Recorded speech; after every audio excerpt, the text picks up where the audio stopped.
Hello everyone, last lecture के अंदर हमने डिस्कस किया था about the pollen grain. That was the part 1. Now this lecture is the part 2 of pollen grains. Okay, अगर आपने वो नहीं देखा so first refer to that lecture and then इसे फॉलो कीजिए. Okay, firstly what do we actually mean by pollen grain. So pollen grain ये एक male gametophyte होता है एंड इसके बारे में जितना भी स्ट्रक्चर है एंड जो बेसिक है दैट पॉलन ग्रेन का फॉर्मेशन कैसे होता है that we have discussed in the last video. इस क्लास के अंदर या फिर इस वीडियो के अंदर हम लोग देखेंगे दैट 40% एंजियोस्पर्म्स के अंदर पॉलन ग्रेन कैसी होती है. नाउ व्हाट डज 40% मीन, यानी जो हमारे एंजियोस्पर्म्स होते हैं उन सब के अंदर पॉलन ग्रेन सेम नहीं होती. मैंने आपको लास्ट क्लास के अंदर 60% एंजियोस्पर्म्स के अंदर कैसी पॉलन ग्रेन होती हैं वो मैंने आपको बताया था. इस क्लास के अंदर मैं आपको बता रही हूँ द 40%. जैसे 60% एंजियोस्पर्म्स के अंदर 2 सेल्ड स्टेज वाली पॉलन ग्रेन होती हैं, यानी 2 सेल स्टेज होती हैं, that is vegetative cell and generative cell. ये 2 सेल स्टेज पर ही वो पॉलन ग्रेन रिलीज होती है 60% एंजियोस्पर्म्स के अंदर. ओके, बट रेस्ट 40% एंजियोस्पर्म्स जो होते हैं उनके अंदर हमारी पॉलन ग्रेन 3 सेल्ड स्टेज की होती है. So 2 cell stage we had discussed already. In this class we are going to discuss the 3 cell stage वाली पॉलन ग्रेन. सो इन क्या होता है बच्चों, यहाँ पर 40% एंजियोस्पर्म्स का केस हम लोग डिस्कस कर रहे हैं. सो इन 40% एंजियोस्पर्म्स व्हाट हैपन इज, देखो सबसे पहले तो मदर सेल होती है जैसे कि हमने लास्ट क्लास में देखा था दैट जो माइक्रोस्पोरेंजिया है उसके अंदर क्या होता है स्पोरोजिनस टिश्यू. वो स्पोरोजिनस टिश्यू मदर सेल से बनता है. सो यहाँ पर मान लो ये एंजियोस्पर्म्स है, 40% एंजियोस्पर्म के अंदर मैंने ये माइक्रोस्पोर मदर सेल ले ली मान लो, ठीक है. This is a microspore mother cell, या इसी को हम लोग पॉलन मदर सेल भी बोलते हैं, जो कि प्लॉइडी लेवल से डिप्लॉयड होती है. अब ये जो पॉलन मदर सेल या फिर माइक्रोस्पोर मदर सेल है इसने क्या परफॉर्म किया है बच्चों, इसने परफॉर्म किया है मियोसिस. अगर ये सेल ने मदर सेल ने मियोसिस परफॉर्म किया सो हमें पता है इसके अंदर मियोसिस 1 भी इंक्लूड होगा एंड मियोसिस 2 भी इंक्लूड होगा. मियोसिस 1 रिडक्शनल होता है, मियोसिस 2 इक्वेशनल होता है एंड इंटायरली कितने सेल्स हमारे पास बनते हैं यहाँ पर, हमारे पास 4 सेल्स हमें यहाँ पर देखने को मिलेंगे. फर्स्ट थिंग तो आपको ये याद रखना है. एंड ये जो चारों के चारों सेल्स होंगे इनकी प्लॉइडी लेवल क्या होती हैं, हैप्लॉइड. एंड इन्हें क्या बोला जाता है, इन्हें बोला जाता है microspores. What they are known as microspores. अब ये जो माइक्रोस्पोर्स होते हैं इन्हें हमें पता है ये माइटोसिस करेंगे. सपोज ये एक माइक्रोस्पोर है, इसने माइटोसिस परफॉर्म किया एंड माइटोसिस परफॉर्म कर कर यहाँ पर एक सेल बना दी एंड इस सेल को अभी बोला जाता है पॉलन ग्रेन. तो प्लॉइडी लेवल यहाँ पर हैप्लॉइड ही रहेगी. बस यहाँ पर क्या हुआ, माइक्रोस्पोर से पॉलन ग्रेन का फॉर्मेशन हुआ. माइक्रोस्पोर से किसका फॉर्मेशन हुआ, पॉलन ग्रेन का फॉर्मेशन हुआ, जिसके अंदर 2 सेल्स होते हैं. ये जो बाहर वाली सेल होती है बड़ी वाली इसे बोला जाता है वेजिटेटिव सेल एंड ये जो अंदर वाली स्पिंडल शेप्ड सेल होती है ये वाली सेल इसे क्या बोला जाता है, जनरेटिव सेल. तो ये होती है हमारी 2 celled stage pollen, 2 celled stage pollen grain. ये हमने लास्ट क्लास के अंदर यहाँ तक हमने डिस्कस किया था. अभी हम लोग देखेंगे ये तो 60% एंजियोस्पर्म्स में ऐसा ही होता है एंड फिर ये जो पॉलन ग्रेन होती हैं ये यहाँ से रिलीज़ हो जाती हैं. बट जो 40% एंजियोस्पर्म्स है उनके अंदर क्या होता है, ये जो 2 सेल स्टेज वाली पॉलन ग्रेन है ये फिर से माइटोसिस करती है. ये 2 सेल स्टेज वाली पॉलन ग्रेन फिर से माइटोसिस परफॉर्म करती हैं, यानी ये जनरेटिव सेल डिवाइड करता है एंड 2 मेल गैमीट बनाता है. सो 2 मेल गैमीट एंड हमारे पास एक हमारा वेजिटेटिव सेल. सो ये 3 चीज़ें हो गई, इसीलिए इसे बोला जाता है 3 सेल्ड स्टेज. क्या बोला जाता है इसे, 3 celled stage, because 2 male gametes यानी sperms are also the cells. Okay, haploid cells. So इसीलिए ये क्या बोलेंगे, हम इसे 3 सेल्ड स्टेज बोलेंगे. देखो कैसे होगा. आई होप आपको इतना तो समझ में आ गया हो. तो 40% एंजियोस्पर्म्स में क्या होता है, ये जो आपकी जनरेटिव सेल होती है जो मैंने स्पिंडल शेप की ड्रॉ की है ये जनरेटिव सेल डिवाइड करती है, ठीक है. एंड कौन सा माइटोसिस करेगी, जो पहला माइटोसिस था यहाँ पर जो हुआ है ये अनइक्वल माइटोसिस था, तभी तो एक बड़ी सेल बनी थी वेजिटेटिव एंड एक छोटी सी सेल बनी थी जनरेटिव. बट यहाँ पर जो माइटोसिस होने वाला है, जो जनरेटिव सेल परफॉर्म करेंगी, ये माइटोसिस हमारा इक्वल माइटोसिस होगा. कैसा माइटोसिस होगा बच्चों, इक्वल माइटोसिस, यानी 2 इक्वल सेल्स बनेंगे. एंड आपको क्या मिलने वाला है यहाँ पर, ये एक आपका वेजिटेटिव सेल ऐसा बड़ा सा एंड ऐसे 2 उसके अंदर क्या मिलेंगे आपको, मेल गैमेट्स. यानी ये जो अभी यहाँ पर बना है इसे हम लोग क्या बोलेंगे, इसे हम लोग बोलेंगे 3 सेल्ड स्टेज, या फिर इसे ही बोला जाता है 3 celled pollen grain. So this is refer to as 3 celled stage, या इसी को क्या बोला जाता है, pollen grain, 3 celled pollen grain. So pollen grain अगर इस स्टेज में पॉलिनेशन हो रहा है, इस स्टेज में अगर पॉलन ग्रेन रिलीज होती है, सो ये किसके केस के अंदर होगा, ओनली एंड ओनली 40% एंजियोस्पर्म्स के केस में।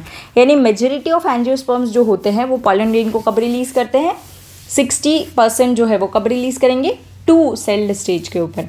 ये कब रिलीज कर रहे हैं आपके, ये रिलीज कर रहे हैं 3 सेल्ड स्टेज के ऊपर।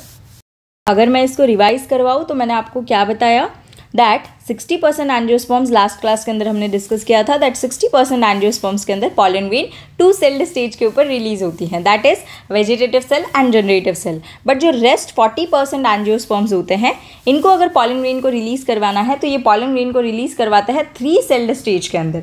यानी क्या होता है, यहाँ पर हमारे पास एक मदर सेल होती है, ओके, जिसे बोला जाता है माइक्रोस्पोर मदर सेल या पॉलन मदर सेल। ये सबसे पहले तो मियोसिस परफॉर्म कर 4 हैप्लॉइड माइक्रोस्पोर्स बनाएगी, फिर ये माइक्रोस्पोर्स जो है ये अनइक्वल माइटोसिस कर 2 सेल्ड पॉलन ग्रेन बना देंगे। ये हमने 60% एंजियोस्पर्म्स के केस में देखा था।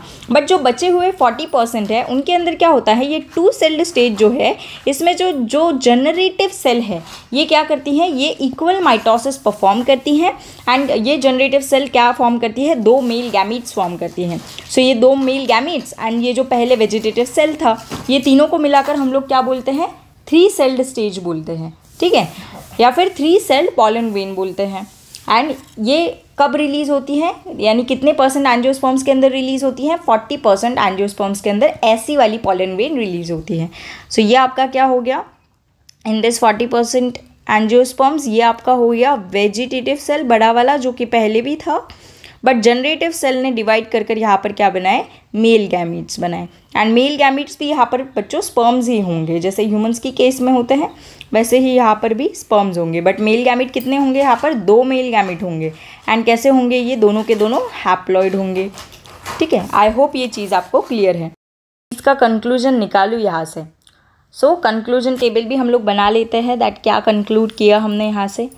सो कंक्लूजन, अगर मैं कंक्लूजन लिखूँ सो इसका मतलब यही है कि अगर आपको 2 सेल्ड स्टेज वाली पॉलन ग्रेन चाहिए, 2 सेल्ड स्टेज वाली पॉलन ग्रेन, पीजी लिख देती हूँ, ठीक है, 2 सेल्ड स्टेज वाली पॉलन ग्रेन पीजी, यानी अगर आपको वेजिटेटिव सेल, 2 सेल में क्या क्या आएगा, 2 सेल्स के अंदर, एक तो आपकी आएगी वेजिटेटिव सेल प्लस आपकी एक और क्या आएगी, जनरेटिव सेल।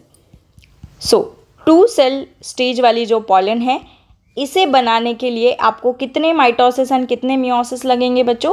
सो आपके पास सबसे पहले तो एक मियोसिस लगेगा, जो कि कौन परफॉर्म कर रही है, आपकी मदर सेल परफॉर्म कर रही है। एंड आपको एक माइटोसिस लगेगा, जो कि आपका कौन परफॉर्म कर रहा है, माइक्रोस्पोर परफॉर्म कर रहा है। So 2 cell stage pollen grain बनाने के लिए एक बार मियोसिस एंड एक बार माइटोसिस करना होगा, अगर आपको एक पॉलन ग्रेन बनानी है तो। अगर आपको यहाँ पर 3 सेल्ड स्टेज वाली पॉलन ग्रेन बनानी है in case, okay, 3 celled stage वाली पॉलन ग्रेन अगर आपको बनानी है तो, यानी 3 सेल स्टेज के अंदर कौन से सेल्स आएंगे, एक तो आएगा आपका वेजिटेटिव सेल और 2 आपके क्या आएंगे, मेल गैमीट्स। एंड ये 2 मेल गैमीट्स किसने बनाए हैं स्टूडेंट्स, ये बनाए हैं आपके जनरेटिव सेल ने। सो ये 2 मेल गैमीट्स, सो इन्हें बनाने के लिए कितने मियोसिस कितने माइटोसिस लगेंगे, सो एक बार मियोसिस करना होगा एंड 2 बार माइटोसिस करना होगा। 2 बार माइटोसिस क्यों, बिकॉज देखो एक बार मियोसिस आपकी कौन करने वाली है, मदर सेल करने वाली है। एक बार माइटोसिस कौन करेगा, एक बार माइटोसिस आपका माइक्रोस्पोर करेगा एंड दूसरी बार सेकेंड टाइम माइटोसिस कौन करेगा, जनरेटिव सेल करेगी, ठीक है। सो ऐसे यहाँ पर 2 माइटोसिस एंड एक मियोसिस लगता है 3 सेल स्टेज पॉलन ग्रेन बनाने के लिए। बट अगर आपको 2 सेल स्टेज पॉलन ग्रेन बनानी है तो उस केस के अंदर सिर्फ और सिर्फ एक माइटोसिस एंड एक मियोसिस की ही आपको ज़रूरत पड़ेगी। सो आई होप ये चीज़ आपको क्लियर है। पॉलन ग्रेन का कॉन्सेप्ट बस इतना ही होता है, बाकी जो पॉलन ग्रेन का जो स्ट्रक्चर होता है ना 3 सेल स्टेज के अंदर, वो भी पूरा का पूरा सेम होता है, यानी डायमीटर उतना ही होगा, सारी चीज़ें सेम होगी। बस आपको ये याद रखनी है, यानी जो हमने 2 सेल स्टेज वाली पॉलन बनाई थी, सेम स्ट्रक्चर होगा 3 सेल स्टेज के अंदर भी, यानी सबसे बाहर से एक्साइन होगा, फिर इंटाइन होगा, फिर उसके अंदर प्लाज्मा मेम्ब्रेन होगी, फिर उसके अंदर आपके वेजिटेटिव सेल होगा। बस फ़र्क कहाँ पर आएगा, जनरेटिव सेल। जनरेटिव सेल आपकी 2 सेल पॉलन में प्रेजेंट होती है, वेयर 3 सेल्ड पॉलन ग्रेन जो होती है उसके अंदर जनरेटिव सेल की जगह पर 2 मेल गैमीट्स होंगे। एंड ये मेल गैमीट्स आपके नॉन मोटाइल होते हैं, ये आपको याद रखना है। हमें लगता है कि दैट मोटाइल होंगे male gametes, but no, male gametes are not motile over here. यहाँ पर मैं लिख भी देती हूँ, यहाँ पर जो 2 मेल गैमीट्स होंगे ये आपके नॉन मोटाइल होंगे, ठीक है। अब ये जब हम फर्टिलाइजेशन पढ़ेंगे तब हम डिटेल में ये देखेंगे भी। पहले तो हम मेल एंड फीमेल को कवर कर रहे हैं, हमारा मेल पोर्शन ही चल रहा है इतने लेक्चर्स से, but we are doing it in detail and perfectly, okay. So time तो लगता है। आई होप ये चीज़ आपको क्लियर है, ठीक है। सो आई होप ये बेसिक डिफरेंस क्लियर हो गया दैट 60% एंजियोस्पर्म के अंदर 2 सेल स्टेज के ऊपर पॉलन ग्रेन रिलीज होती है एंड रेस्ट 40% एंजियोस्पर्म्स के अंदर 3 सेल स्टेज पे वो रिलीज होती है। 2 सेल स्टेज के अंदर vegetative cell and generative cell होता है, 3 सेल स्टेज के अंदर vegetative cell and 2 non motile male gametes होते हैं, ठीक है। अभी हम लोग नेक्स्ट टॉपिक पढ़ने वाले हैं, that is the pollen grain के बारे में कुछ डिस्कशन। अभी हमने स्ट्रक्चर देख लिया, कितने सेल्स की बनी होती है ये हमने देख लिया, सेल स्टेज यानी सेल्स स्टेजेस, सेल्ड स्टेज यानी 2 सेल्ड स्टेज, 3 सेल्ड स्टेज, ये हमने डिस्कस कर लिया। सो अभी हम लोग देखने वाले हैं पॉलन ग्रेन के बारे में कुछ बेसिक इन्फॉर्मेशन जो आपके एनसीईआरटी ने दे रखी है एंड इस पर से क्वेश्चंस भी आ रखे हैं। So we need to focus on this thing, okay. ये थियोरेटिकल है बट आपको समझना होगा। So information about pollen grain. अभी तक हमने क्या क्या डिस्कस किया, दैट पॉलन ग्रेन का फॉर्मेशन कैसा होता है, ठीक है, फिर पॉलन ग्रेन दिखती कैसी है एंड कितने डिविजन्स परफॉर्म करने होते हैं, किसके अंदर डिवीजन परफॉर्म करने होते हैं पॉलन ग्रेन को बनाने के लिए। अभी हम लोग कुछ बेसिक इन्फॉर्मेशन पढ़ेंगे पॉलन ग्रेन के बारे में, वेरी बेसिक इन्फॉर्मेशन, ओके। सो ध्यान से यहाँ पर फोकस करना। अंदर आपका फर्स्ट टॉपिक आता है पॉलन एलर्जी। अब देखो एलर्जी ये जो टर्म होती है ये बेसिक टर्म है जो हम डेली रूटीन के अंदर यूज़ भी करते हैं। लाइक किसी को किसकी एलर्जी होती है तो दूसरे इंडिविजुअल को किसी और चीज़ की, यानी सबको अलग अलग चीज़ों की एलर्जी होती है। कोई ऐसे इंडिविजुअल्स भी होंगे जिन्हें एलर्जी है ही नहीं किसी चीज़ की, या फिर अगर होगी भी तो पता नहीं है बिकॉज ऐसे इन्वायरमेंट में कभी गए ही नहीं। बेसिकली डस्ट की एलर्जी होती है, धूल की, ओके। बाहर जाते हैं तो स्नीज करने लग जाते हैं तो उसे बोला जाता है डस्ट एलर्जी। किसी किसी को पॉलन ग्रेन यानी जो अभी हम पढ़ने वाले हैं, पॉलन ग्रेन जब इनहेल करता है तभी भी एलर्जी होती है किसी किसी को, ठीक है। सो ऐसे अलग अलग चीज़ों से एलर्जी होती है, एलर्जेंस बोलते हैं, एलर्जी कॉजिंग सब्सटेंस को एलर्जन बोला जाता है, ठीक है। सो अलग अलग चीज़ों से एलर्जी हो सकती है। यहाँ पर हम लोग देखेंगे पॉलन एलर्जी यानी जो पॉलन ग्रेन से होती है वो। सो यहाँ पर आपको सबसे पहले तो ये याद रखना है दैट बहुत सारे प्लांट्स होते हैं, नॉट ओनली पॉलन ग्रेन, बहुत सारे जो प्लांट्स होते हैं ये एलर्जी कॉज करते हैं, ठीक है। बहुत सारे प्लांट्स, ये एनसीईआरटी का डेटा है, you need to memorise that many plants, बहुत सारे प्लांट्स, जैसे जो कैरेट ग्रास होता है पार्थेनियम, मुझे उसकी एलर्जी है। जब मैं बाहर जाती हूँ एंड मतलब ऐसे इन्वायरमेंट के अंदर जहाँ पर पार्थेनियम या कैरेट ग्रास है, सो मेरी आइज़ में से वाटरी आइज़, मतलब वाटर बाहर आता है, ठीक है, आँखों में पानी आ जाता है पूरा। उसके बाद स्नीजिंग स्टार्ट हो जाती है, ठीक है, जब मैं उस एनवायरनमेंट में जाती हूँ जहाँ पर ज़्यादा पार्थेनियम है। पार्थेनियम यानी कैरेट ग्रास होता है, आपको बेसिकली कहीं पर भी मिल जाता है ये। सो मुझे उसकी एलर्जी है। सो ऐसे अलग अलग चीज़ों की एलर्जी आपको हो सकती है।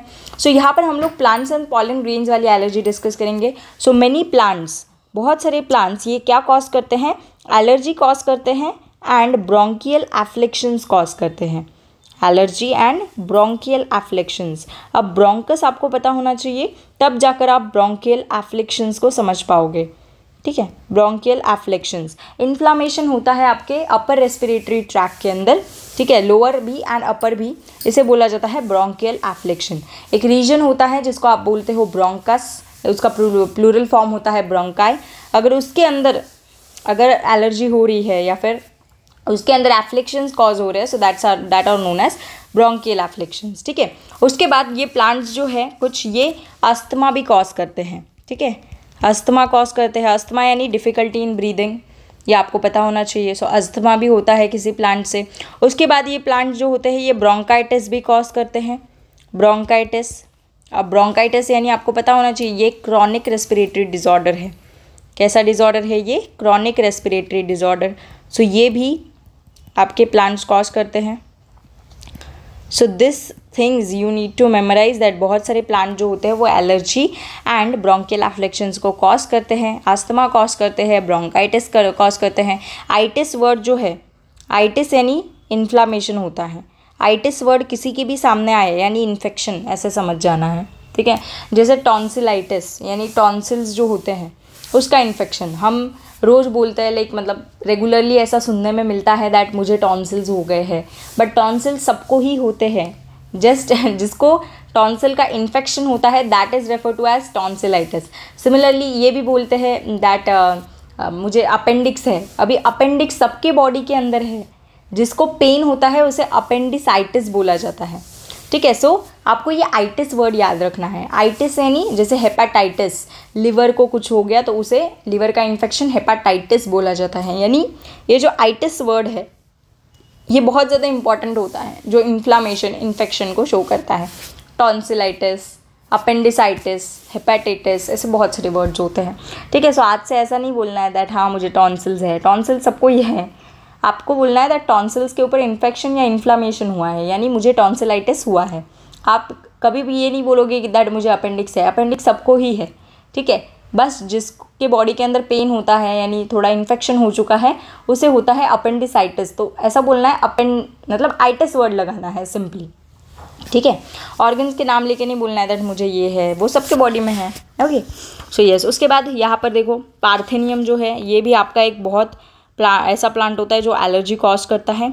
सो ये जो पार्थेनियम है, पार्थेनियम का ही दूसरा नाम होता है कैरेट ग्रास। इससे मैं खुद भी एलर्जिक हूँ, ठीक है। सो पार्थेनियम या कैरेट ग्रास जो होती है ये हमारे इंडिया की स्पीशीज़ थी ही नहीं, यानी ये प्लांट जो था ये हमारे इंडिया का था ही नहीं, ये एग्जॉटिक है। एग्जॉटिक यानी जो जो प्लांट हमारे इंडिया का नहीं है उसे बोला जाता है एग्जॉटिक या फिर एलियन स्पीशीज़, यानी जो हमारी कंट्री का नहीं है, ये बाहर से हमारी कंट्री के अंदर आया है, ठीक है। सो पार्थेनियम या फिर जो कैरेट ग्रास है ये एक एग्जॉटिक या फिर एलियन स्पीशीज़ है, यानी ये इंडिया की नेटिव नहीं है, ये इंडिया के अंदर आई, ठीक है। इंडिया के अंदर ये स्पीशीज़ आई किसके साथ?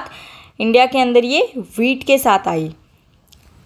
इन India it came along with wheat.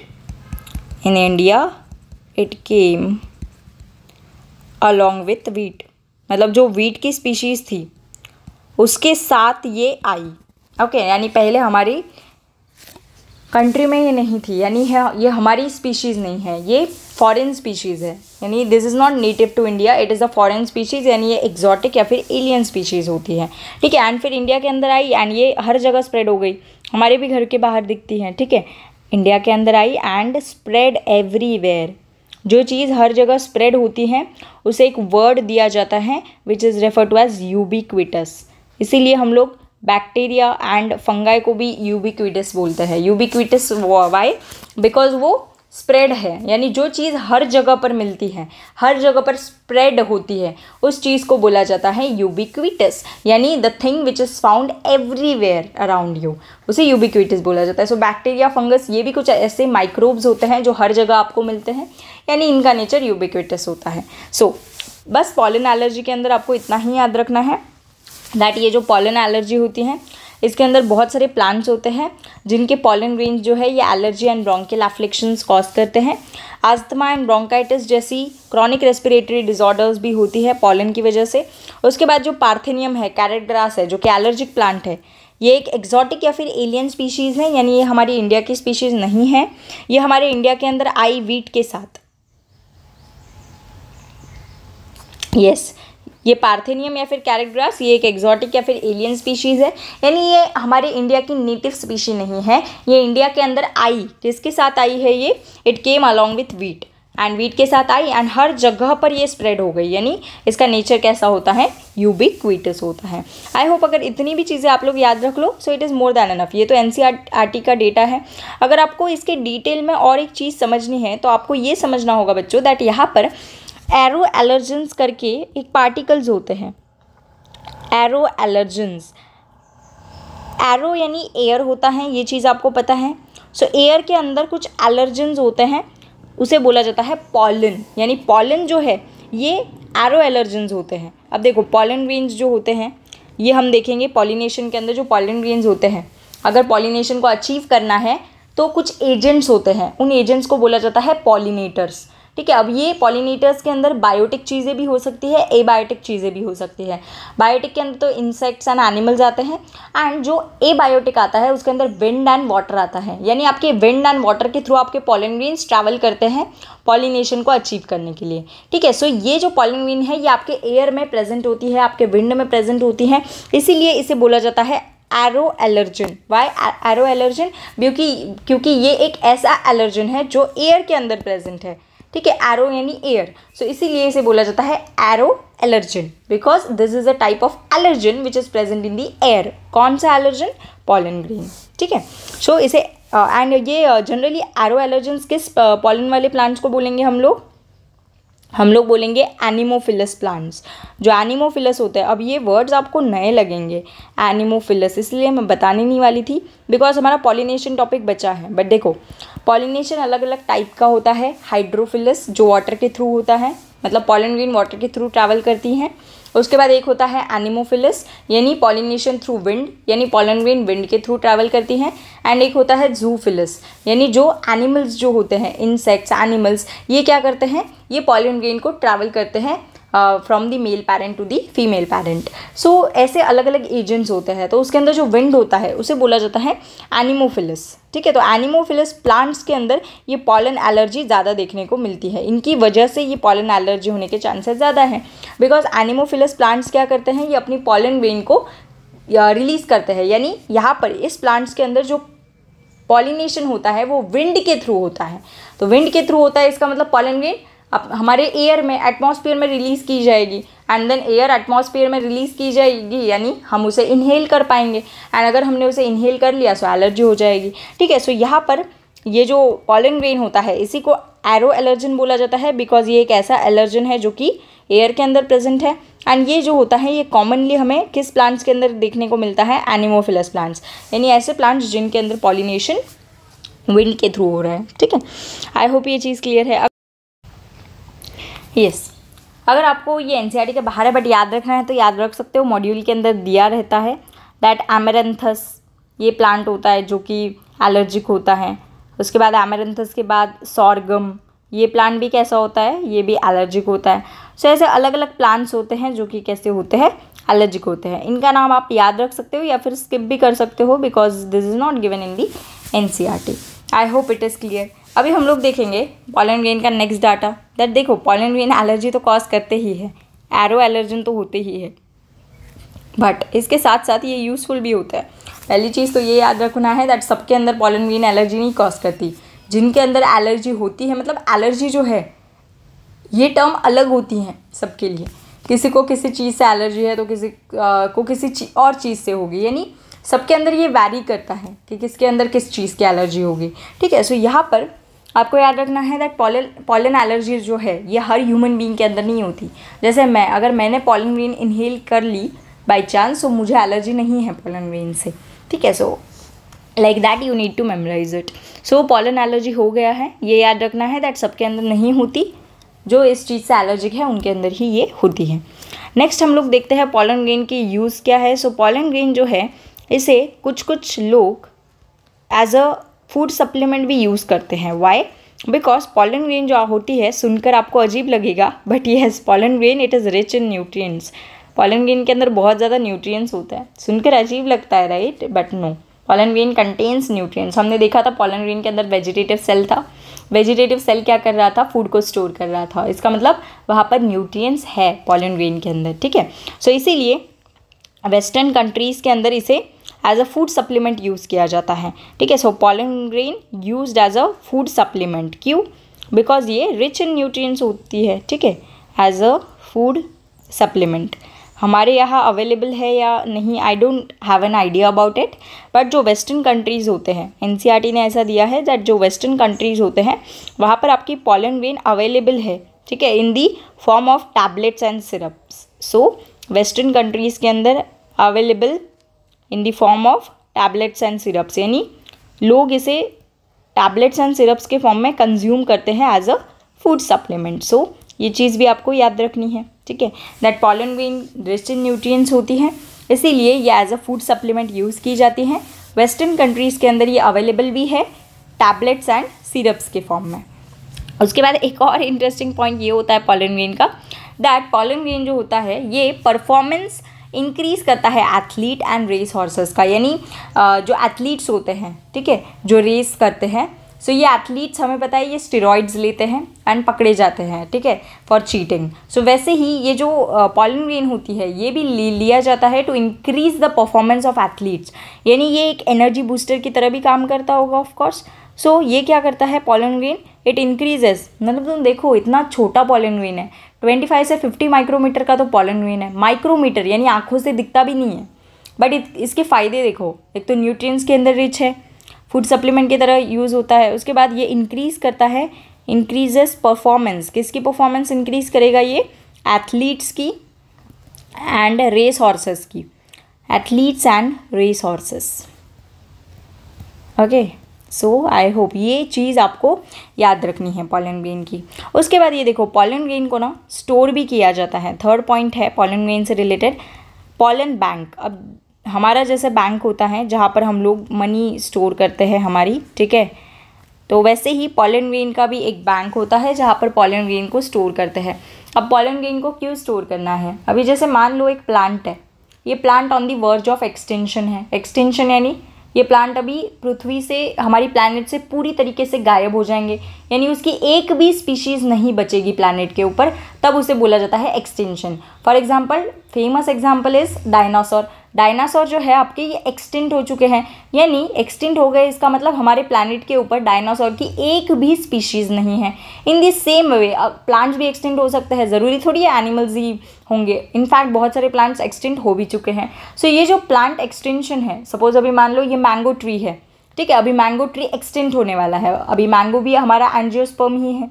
सो अभी मान लो ये मैंगो ट्री एक्सटिंक्ट होने वाला है, नहीं होगा बट होने वाला है, तो अगर हमें उसे बचाना है तो हमें क्या करना होगा, हम, अब आप बोलोगे बहुत सारे पेड़ लगा दो, बट यार पूरे प्लैनेट के सर्वाइवल के लिए हमें क्या करना होगा, पूरी इकोसिस्टम को बैलेंस आउट करने के लिए हम क्या करेंगे, वो जो प्लांट है, वो जो ट्री है, उसके जो पॉलन ग्रेन्स है उसे प्रिजर्व करके रख देंगे।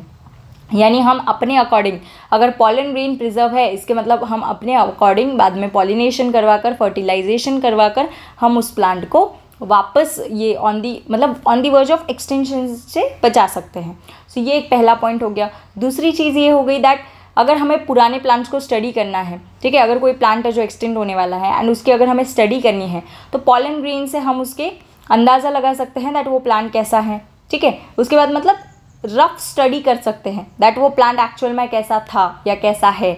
सो इसीलिए पॉलन ग्रेन्स को पॉलन बैंक्स के अंदर प्रिजर्व किया जाता है, ठीक है। सो ये जो पॉलन बैंक होता है इसके अंदर ऑफ कोर्स किसे स्टोर किया जाएगा, पॉलन ग्रेन को स्टोर किया जाएगा। पॉलन ग्रेन्स आर स्टोर्ड, बहुत सारे फॉसिल्स जो मिलते हैं पॉलन ग्रेन्स को उसे भी स्टोर किया जाता है। सो ये पॉलन ग्रेन्स कैसे स्टोर किए जाते हैं, ये स्टोर किए जाते हैं लिक्विड नाइट्रोजन के अंदर, ठीक है, ताकि वो ख़राब ना हो सके। लिक्विड नाइट्रोजन, एंड ये जो लिक्विड नाइट्रोजन होता है ये ऐसा वैसा नहीं होता, ये लिक्विड नाइट्रोजन इतना ठंडा होता है दैट उसका टेम्परेचर आपका होता है -196 डिग्री सेल्सियस। आप जस्ट अज्यूम करो दैट ये टेम्परेचर है क्या, बिकॉज देखो हमारा 0 डिग्री सेल्सियस तो हमारा फ्रीजिंग पॉइंट है, अब उसके भी अंदर चले जाओ यानी एंटार्क्टिका के भी सामने हो गया ये टेम्परेचर, ठीक है, कितना है ये -196 डिग्री सेल्सियस, समझ रहे हो, लाइक कितना कोल्ड है ये, ठीक है। आई कांट इवन इमेजिन इतने कोल्ड टेम्परेचर पे पॉलन ग्रेन को स्टोर किया जाता है लिक्विड नाइट्रोजन के अंदर ताकि वो ख़राब ना हो सके। एंड इस तरीके का जो स्टोरेज होता है इसे बोला जाता है क्रायो प्रिजर्वेशन। क्या बोला जाता है इसे, क्रायो प्रिजर्वेशन। ऐसा ही प्रिजर्वेशन स्पर्म्स का भी करते हैं, ठीक है, स्पर्म्स का भी क्रायो प्रिजर्वेशन होता है, यानी अगर कोई हेल्दी डोनर है, ठीक है, जिसके जीन्स हमें चाहिए इन फ्यूचर, तो क्या करते हैं वो हेल्दी डोनर का जो स्पर्म है उसे क्रायो प्रिजर्व किया जाता है, उसे स्टोर किया जाता है, ठीक है, liquid nitrogen and -196 degree Celsius temperature ही देखो यार ये कितना है, ठीक है। आई होप आपको पॉलन बैंक भी क्लियर है। एक और मोटिव होता है दैट अगर मैंने जैसे 2 तो आपको बता दिए, एंड जो प्लांट ब्रीडिंग प्रोग्राम होते हैं जिसके अंदर हम अलग अलग वेराइटीज़ ऑफ प्लांट को ब्रीड करवाते हैं, ठीक है, सो उसके अंदर भी ये पॉलन ग्रेन्स जो कि स्टोर की जाती है पॉलन बैंक के अंदर इसका यूज़ होता है, ठीक है। So this pollen grains they are also used in plant breeding program. Plant breeding programs को ही आप क्रॉप ब्रीडिंग प्रोग्राम भी बोल सकते हो। Okay, so this are used during plant breeding program, plant या फिर क्रॉप ब्रीडिंग प्रोग्राम्स। ठीक है, इसके अंदर हम लोग क्या करते हैं, अलग अलग वेराइटीज़ के प्लांट्स का क्रॉस करवाते हैं एक डिज़ायर्ड हाइब्रिड ऑब्टेन करने के लिए। ठीक है, सो इसके अंदर भी हम लोग पॉलन बैंक का यानी पॉलन बैंक के अंदर जो पॉलन ग्रेन स्टोर किए हैं इनका यूज़ हम लोग कर सकते हैं। नाउ जो लास्ट 4th पॉइंट है जो हमें पढ़ना है पॉलन ग्रेन के बारे में, दैट इज़ पॉलन वाइएबिलिटी। ठीक है, पॉलन वाइएबिलिटी, वाइएबिलिटी यानी वो टाइम पीरियड होता है जिस टाइम पीरियड के अंदर पॉलन ग्रेन को लैंड करना होता है स्टिग्मा के ऊपर। यानी देखो पॉलिनेशन के मैकेनिज्म में क्या होता है, ये देखो मान लो ये एक आपका मेल है, ठीक है, मेल स्टेमिन है, स्टेमिन के अंदर अभी आपको पता है एंथर होता है, एंथर के अंदर माइक्रोस्पोरेंजिया होते हैं, माइक्रोस्पोरेंजिया के अंदर आपका पॉलन ग्रेन बनता है। सो ये जो पॉलन ग्रेन है इसे लैंड करना होता है किसके ऊपर, ये जो फीमेल पार्ट होता है जो अभी हमने पढ़ा नहीं है बट हम देखेंगे। ठीक है, सो ये जो फीमेल पार्ट का जो स्टिग्मा होता है उसके ऊपर ये पॉलन ग्रेन को लैंड करना होता है। सो ये लैंड कितने टाइम पीरियड के अंदर करना होता है, दैट मतलब ये जो लैंडिंग ये करेगा इस पर्टिकुलर स्टिग्मा के ऊपर उसका टाइम पीरियड ना फिक्स होता है। दैट मान लो अगर हम वीट प्लांट लें, सो वीट प्लांट की जो पॉलन ग्रेन है वो अगर 30 मिनट्स के अंदर अगर इस स्टिग्मा के ऊपर लैंड नहीं हुई तो यहाँ पर पॉलन ट्यूब फॉर्मेशन नहीं होगा फिर। यानी ये पॉलन वाइबिलिटी वो टाइम पीरियड होता है जिस टाइम पीरियड के अंदर उस पॉलन ग्रेन को स्टिग्मा के ऊपर पहुंचना है। अगर उस टाइम पीरियड के बाद वो पॉलन ग्रेन स्टिग्मा के ऊपर पहुंच गई इसका मतलब वहाँ पर जर्मिनेशन नहीं होगा फिर पॉलन ट्यूब का। ओके, पॉलन ट्यूब बनेगा भी नहीं and male gametes and all ये फीमेल गैमीट तक पहुंच नहीं पाएंगे। यानी जब तक पॉलिनेशन नहीं होता तब तक फर्टिलाइजेशन तो होगा ही नहीं, ये चीज़ तो हमें पता है। बट ये हमें ध्यान में रखना है दैट पॉलन ग्रेन्स की भी वाइबिलिटी होती है। ठीक है, वाइबिलिटी यानी क्षमता, एबिलिटी कि इस टाइम पीरियड के अंदर वहाँ तक पहुँचना चाहिए वरना नहीं होता है। ऐसा होता है क्या, दैट रेसिंग जब होती है, रेस जब हम लगाते हैं तो रेस लगाते वक्त ऐसा तो नहीं होता दैट एथलीट्स को पूरा टाइम दिया जाता है कि हाँ 2 राउंड्स मारो तुम्हें जब तक मारना है। दैट इज़ मतलब टाइम फिक्स कर देते हैं ना कि 2 मिनट तो 2 मिनट, 2 मिनट के अंदर तुम लोग पूरा राउंड मार के ख़त्म कर दो बस ये रेस। ठीक है, अगर बाद में ये करोगे तो मतलब ऑफकोर्स डिस्क्वालीफाई हो जाओगे, टाइम पीरियड एक्सीड हो जाएगा। In this similar way pollen grains को भी उस फिक्स्ड टाइम पीरियड के अंदर ही स्टिग्मा तक पहुँचना होता है वरना कोई फ़ायदा नहीं है। उस टाइम पीरियड के बाद पहुँचे तो मेल गैमेट पहुँच ही नहीं पाएगा फीमेल गैमेट तक, इतना याद रखना है। ठीक है, बाकी आपको ये डिटेल में और जब हम पॉलिनेशन पढ़ेंगे, फर्टिलाइजेशन पढ़ेंगे तब आपको समझ में आ जाएगा। सो पॉलन वाइबिलिटी बेसिकली क्या होती है, pollen viability it is the time period for which pollen retain the ability, time period for which pollen retain the ability, retain the ability to germinate, retain the ability to germinate on stigma। ये ऐसा time period होता है, यानी उस time period के अंदर अंदर वो पॉलन ग्रेन को स्टिग्मा के ऊपर पहुंचना होता है। ये जो पॉलन ग्रेन है, वाइबिलिटी है पॉलन ग्रेन की, ये 2 फैक्टर्स के ऊपर डिपेंड करती है mainly. It also depends on temperature and humidity. ये 2 फैक्टर्स के ऊपर भी ये पॉलन वाइबिलिटी कम ज़्यादा हो सकती है। ठीक है, सो टेम्परेचर एंड ह्यूमिडिटी के ऊपर ये डिपेंड करती है। ये बहुत इंपॉर्टेंट है, ये पॉइंट जो है ना ये छूट जाता है जनरली जब हम एनसीईआरटी पढ़ते हैं तब, बट ये आपको याद रखना है दैट पॉलन वाइबिलिटी डिपेंड करती है टेम्परेचर एंड ह्यूमिडिटी के ऊपर। उसके बाद यहाँ पर एग्जाम्पल दे रखे हैं, एक तो वीट एंड राइस, ये दोनों के दोनों किस फैमिली से बिलोंग करते हैं बच्चों, पोएसी फैमिली से बिलोंग करते हैं। सो ये जो वीट एंड राइस होता है जो कि दोनों पोएसी फैमिली से बिलोंग करते हैं, इनकी पोलन वाइबिलिटी का टाइम होता है 30 minutes. How much, 30 minutes time होता है इनकी पोलन वाइबिलिटी का। ठीक है, सिमिलरली अगर हम दूसरी फैमिलीज़ की बात करें, आपको याद रखना है RSL यानी rosaceae, then solanaceae, rosaceae, solanaceae and Leguminosae.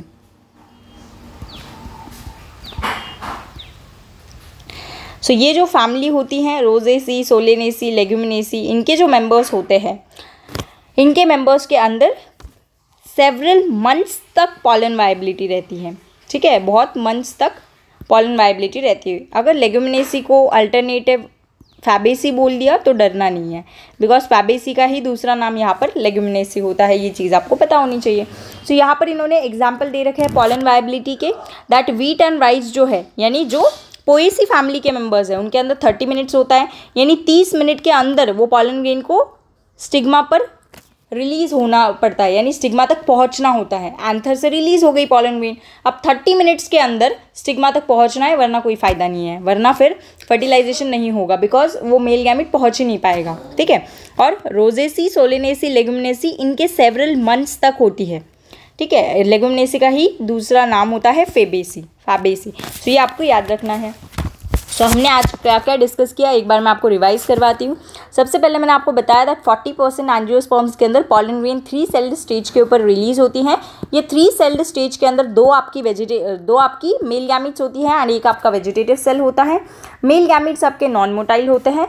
उसके बाद मैंने बताया that conclusion that 2 cell stage वाली पॉलन अगर हमें चाहिए, that is vegetative cell and generative cell वाली, तो एक बार मियोसिस एक बार माइटोसिस परफॉर्म करना होता है। बट अगर 3 सेल स्टेज वाली पॉलन ग्रेन चाहिए, यानी एक vegetative cell and 2 male gamete, तो एक बार मियोसिस एंड 2 बार माइटोसिस परफॉर्म करना होता है। उसके बाद मैंने पॉलन ग्रेन के बारे में इन्फॉर्मेशन दिए, दैट पोलन की वजह से एलर्जी हो सकती है। उसके बाद पॉलन ग्रेन्स के यूजेस बताए, दैट न्यूट्रिएंट्स की फॉर्म में, फूड सप्लीमेंट की फॉर्म में ये यूज़ किए जाते हैं। उसके बाद मैंने पॉलन बैंक के बारे में बताया, दैट पॉलन ग्रेन को हम लोग स्टोर भी कर सकते हैं -196 degree Celsius and liquid nitrogen के ऊपर। एंड देन मैंने आपको बताया पॉलन वायबिलिटी, दैट कितना टाइम पीरियड हमें लगता है, यानी कितना टाइम पीरियड होता है पॉलन ग्रेन के पास वो स्टिग्मा तक पहुंचने के लिए, ताकि वो प्रॉपरली जर्मिनेट कर पाए एंड फर्टिलाइज कर पाए फीमेल जो कि प्रेजेंट होती है एम्ब्रियो सैक के अंदर, फीमेल एग, वो हम लोग लेटर ऑन डिस्कस करेंगे। ओके, सो ये आपको याद रखना है। सो ये पॉलन वायबिलिटी का था। I hope it is clear. Until then, take care and yes, next video lecture is going to be a great lecture, जो कि हम फीमेल पढ़ने वाले हैं उसके अंदर। अभी जो मेल का है वो पूरा हमने ख़त्म कर लिया। सबसे पहले देखो जर्नी सबसे पहले हमने स्टेमेन डिस्कस किया, ठीक है। उसके बाद हम स्टेमेन के अंदर हमने एंथर का स्ट्रक्चर डिस्कस किया।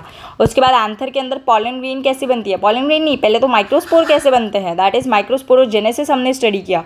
फिर ये माइक्रोस्पोर से पॉलन ग्रेन कैसे बनते हैं वो हमने देखा। और आज हमने पॉलन के कुछ इंपॉर्टेंट इन्फॉर्मेशन, यानी बेसिक इन्फॉर्मेशन हमने आज डिस्कस की। अभी नेक्स्ट क्लास के अंदर जैसा ये सीक्वेंस के अंदर मैंने स्टार्ट किया है मेल का, इन द सिमिलर सीक्वेंस मैं आपको फीमेल पूरा डिटेल में पढ़ाने वाली हूँ। एंड ट्रस्ट मी, अगर आप ये सीरीज़ फॉलो कर रहे हो, इससे डिटेल सीरीज़ आपको कहीं नहीं मिलने वाली। And the content is next level, यानी मॉड्यूल्स के क्वेश्चन भी सॉल्व हो पाए एंड NCERT बेस्ड भी रहे स्ट्रिक्टली, ये मैं ट्राई कर रही हूँ। सो येस, अगर आपको अच्छा लगे so please refer to this content and yes, do like, share, subscribe also. Thank you so much. We will meet in the next video.